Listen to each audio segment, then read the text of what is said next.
말씀을 나누겠는데, 말씀의 제목은 동방박사들의 믿음입니다. 동방박사 하면은 여러분들 몇 사람이 생각나죠? 세 사람. 아까 전에도 여러분들은 이 앞에 있는 화면을 보고 찬양해서 동방박사 세 사람 찬양했어요. 저들밖에 찬양할 때. 그런데 저는 바뀌어진 찬송가로 부르다 보니까 동방박사들이라고 했습니다. 제가 무엇을 말씀드리고 싶냐면, 우리는 동방박사가 세 사람이라고 생각하고 있는데 성경 어디에도 동방박사가 세 사람이라는 증거는 없습니다. 근데 왜 세 사람이라고 이야기하게 됐냐? 선물을 세 개 드렸다고 세 사람이라고 생각하는 거예요. 근데 다른 입장에서 보면 동방박사가 예루살렘에 들어갔는데 3절 말씀에 보니까 헤롯 왕과 온 예루살렘이 듣고 소동한지라. 그들이 온 소식을 듣고 소동할 정도였으면 세 사람은 넘었을 수도 있다는 겁니다. 근데 우리는 이 동방박사에 대해서 통상적으로만 생각하고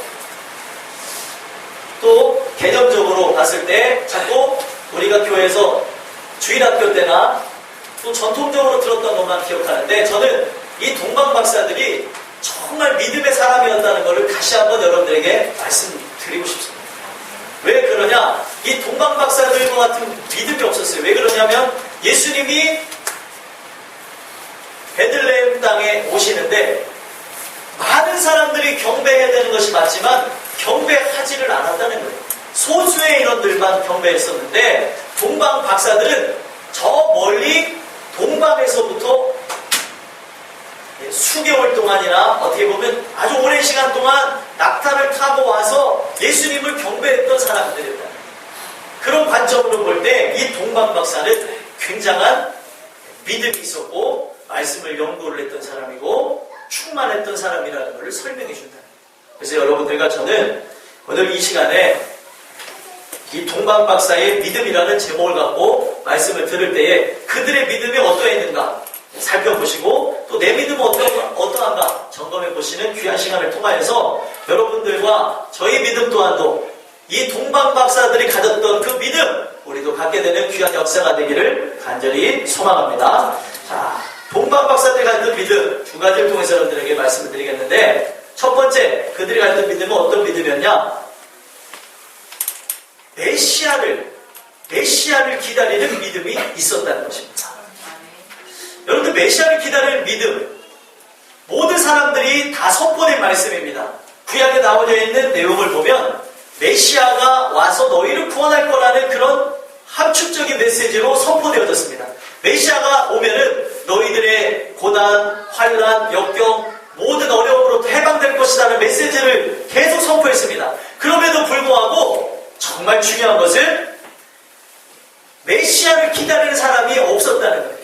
예수님을 기다렸던 사람이 없었다는 겁니다. 자, 어떻게 보면은 대조적인 거를 설명하려고 유대인들이 특히 마태가 이 마태복음을 그렇게 쓴 것 같은데, 자, 말씀을 통해서 보니까 두 부류의 사람으로 나눌 수 있는데 한 부류는 헤롯 왕과 같은 사람이고 한 부류는 동방 박사들과 같은 사람입니다. 예수님이 오시는 그 관점에서 볼 때에 헤롯 왕은 그 유대 땅에 어떻게 보면 차로 다니면은 몇 시간이면 다 돌 수 있는 그 유대 땅에 예수님이 오시는 조차도 몰랐습니다.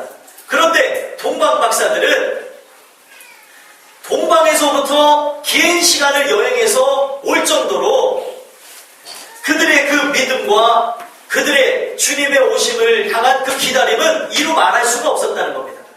그 동네에 오는데도 모르는 사람이 있는가 하면 그 동네에 오는 걸 알고 멀리서부터 오는 사람들이 있다. 여러분들과 저는 오늘 이 말씀을 통해서 동방박사들이 예수님을 기다렸던 것처럼 여러분들과 제가 오늘 이 하루를 살아가면서 다시 오실 주님을 기다리는 마음이 있는가, 다시 오실 주님을 기다리는 믿음이 있는가를 살펴보셔야 된다.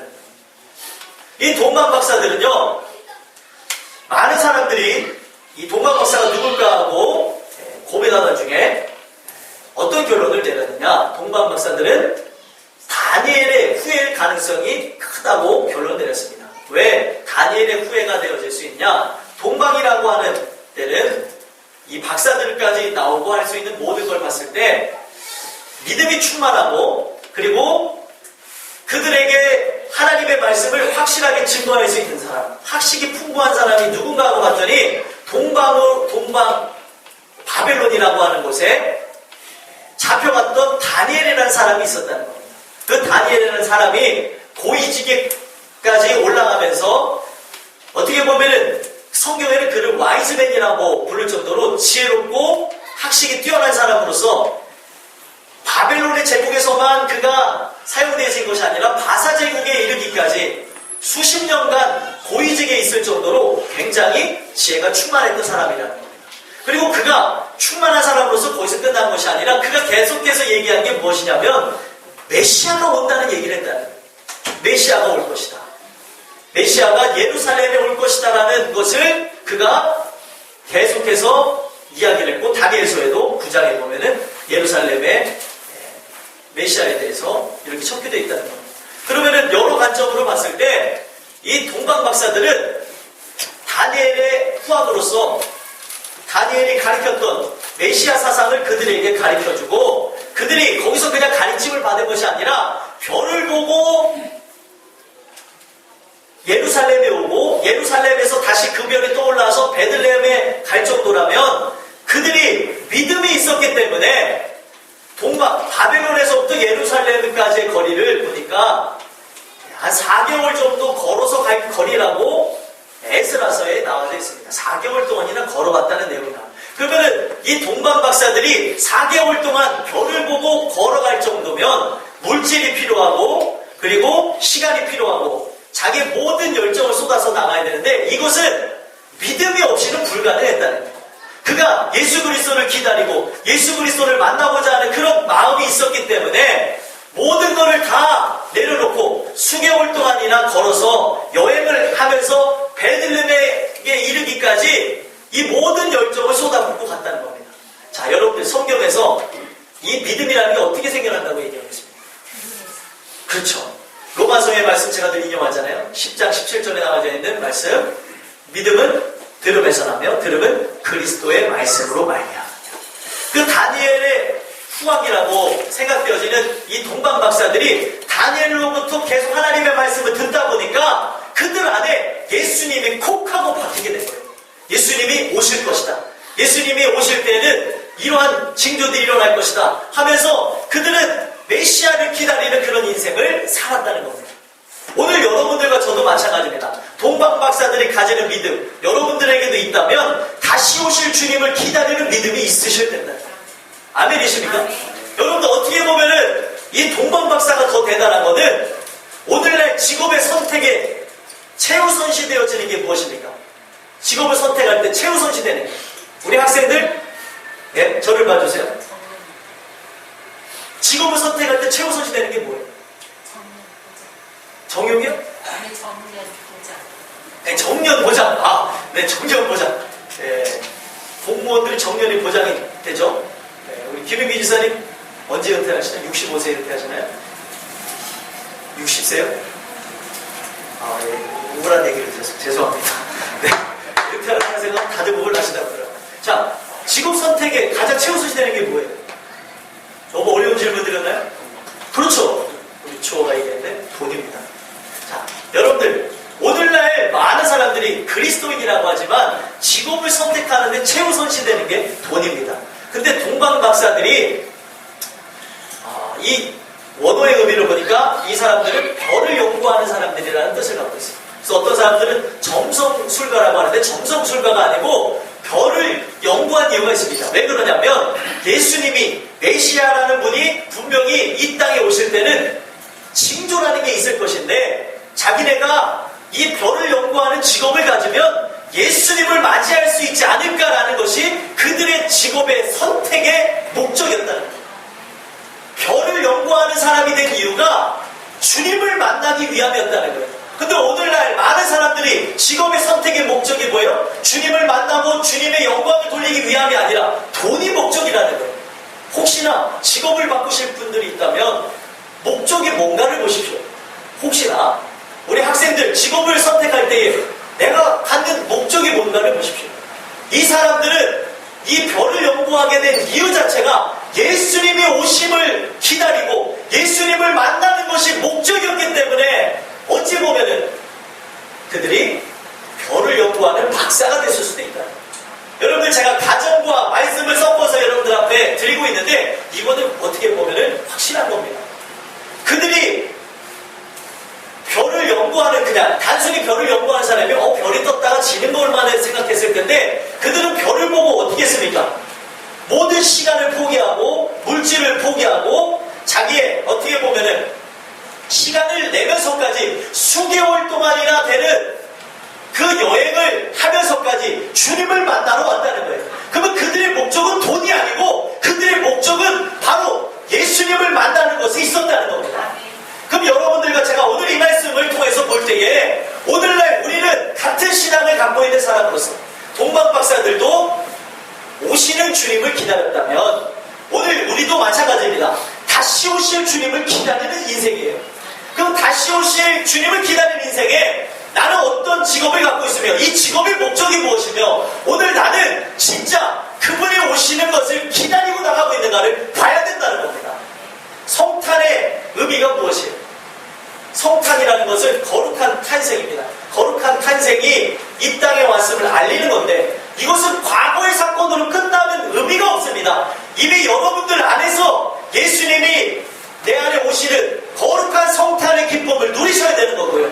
그것이 있는 사람은 그것으로 끝나는 것이 아니라 다시 오실 주님, 오늘 내 안에서도 역사하시지만 모든 사람들에게 확증을 줄 만한 귀한 역사로 오실 심판주로 오시는 그분을 기다리는 역사가 여러분들의 삶 속에 있어야 된다는 겁니다. 근데 오늘날 우리는 동방박사들처럼 메시아를 기다리는 그 모습이에요.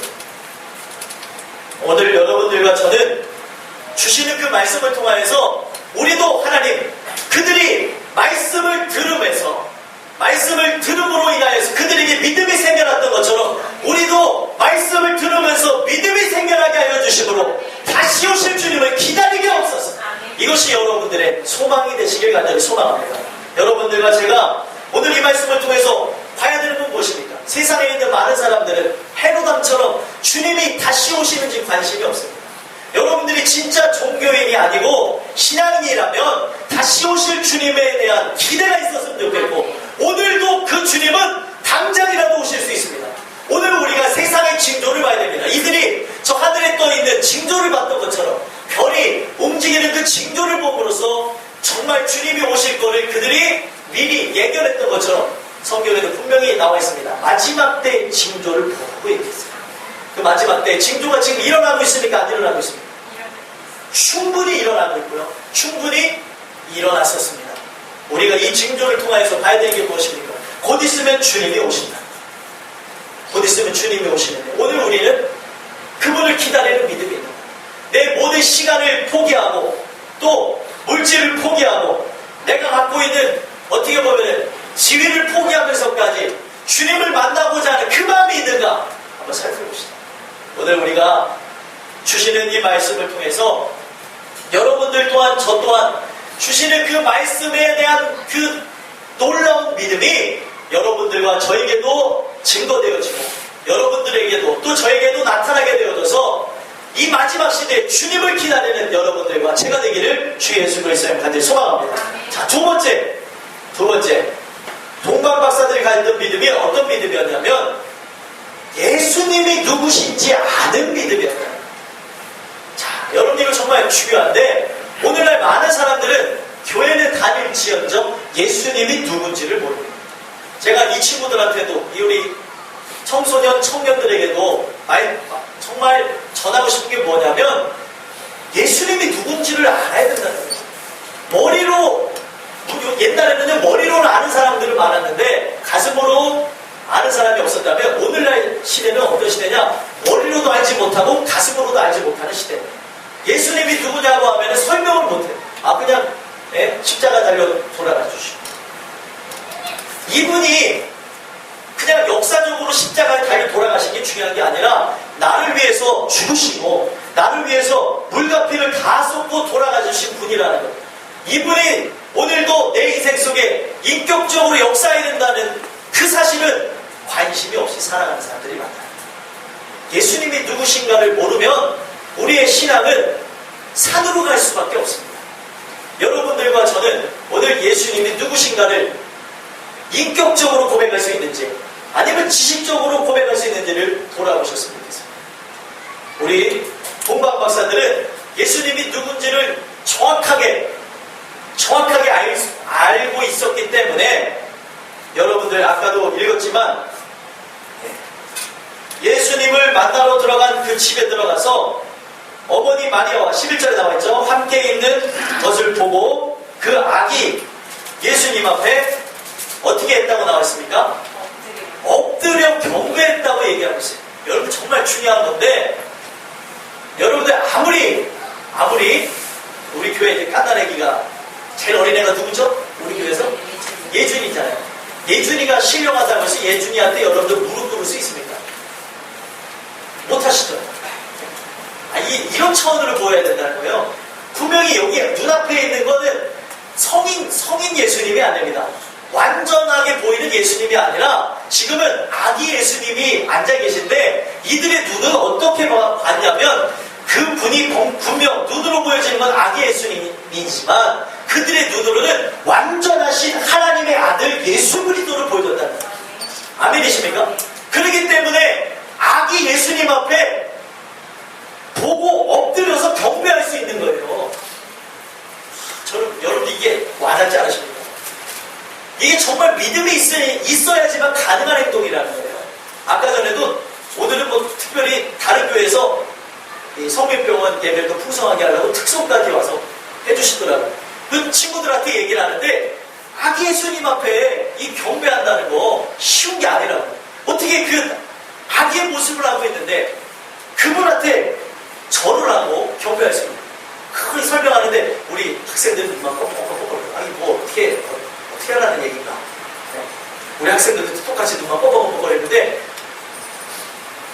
이거는요 우리 교회에 나이 제일 많으신 분이 누구세요? 심인철 과장님이세요. 심인철 과장님이 예준이한테 절하는 거랑 똑같은 거예요. 아이고 예준이 왔습니까? 하고 절하는 거. 과거에 이것이 직급이 확실했던 조선시대에서는 이 아기가 왔는데 그 아기가 왕의 자녀의 경우, 왕자인 경우에는 나이를 막론하고 그 아기에게 엎드리는 게 예의였습니다. 근데 그 이유가 뭐예요? 왕자라는 이유에서 엎드렸던 거 아니에요. 이해가 되십니까? 근데 이 동방 박사가 그렇게 보고 엎드렸다는 것은 만왕의 왕으로 봤다는 겁니다. 아멘. 여러분들과 저도 오늘 예수님이 누구신가를 정확하게 아는 그 믿음의 역사가 여러분들 심령에서부터 있었으면 좋겠습니다. 그리고 그들이 드린 예물을 통하여서 더욱 확실하게 예수님이 누구인지를 알 수가 있는데 자, 어떤 예물을 드렸죠? 세 가지 예물을 드렸잖아요. 처음 뭐죠? 황금, 유향, 모략입니다. 자, 11절에 나와있죠. 보배 합을 열어서 황금과 유향과 모략을 예물로 드렸다. 자, 황금을 드린 의미는 무엇이냐? 황금은 왕권을 상징합니다. 왕권. 황금이 여러분들 24K를 쓰시면 24K 황금은 변할까요? 안 변할까요? 안 변합니다. 근데 여러분들이 뭐 반지나 아니 목걸이 갖고 있는 색깔이 변했다 그러면은 14K나 18K다 이렇게 보시면 되겠습니다. 자, 황금은 변하지 않습니다. 진짜 순금은 변하지 않는데 이 변하지 않는 황금을 통해서 뭐를 설명하고자 한 거냐면 변하지 않는 하나님의 왕권을 설명했다는 거예요. 이들이 황금을 드린 건 그냥 이 황금이 귀중해서 드린 것이 아니라 변하지 않는 진정한 만왕의 왕임을 선포하는 것이었다는 거예요. 여러분들 이 동방 박사들이 예물을 드린 걸 통해서 보면 예수님의 이 생애가 이미 다 그들의 예물 가운데 녹아져 있었다는 거예요. 예수님은 언약대로 오신 분이고 언약을 이루실 분입니다라는 고백이 이미 그 예물 가운데 있었다는 거예요. 자, 두 번째는 뭘 드렸다고요? 유향을 드렸습니다. 유향은 무엇이냐면 아라비아에서 나는 그 장목을 추출해서 거기서 송지를 거두어서 만든 게 이 향입니다. 근데 여러분들 향이 어떤 줄 아시죠? 향. 지금 향수를 진하게 뿌린 분이 없어서 그런데 지금 만약에 제가 향수를 여기서 진한 거 특히 저기 이러면 안 됩니다. 저쪽에 아랍계통의 있는 분들이 쓰는 향수가 더 진한 거 아시죠? 그들이 쓰는 향수를 제가 여기서 한 번만 뿌려도 향수는 이 방에 진동하게 됩니다. 아멘. 그 향수 갖고 싶은 거 같아요. 네. 자, 이 유향이 어떤 의미냐면 예수 그리스도의 신성을 의미하는 것인데, 예수 그리스도의 신성은 어떤 의미냐? 그 향기가 온 세상에 퍼진다는 거예요.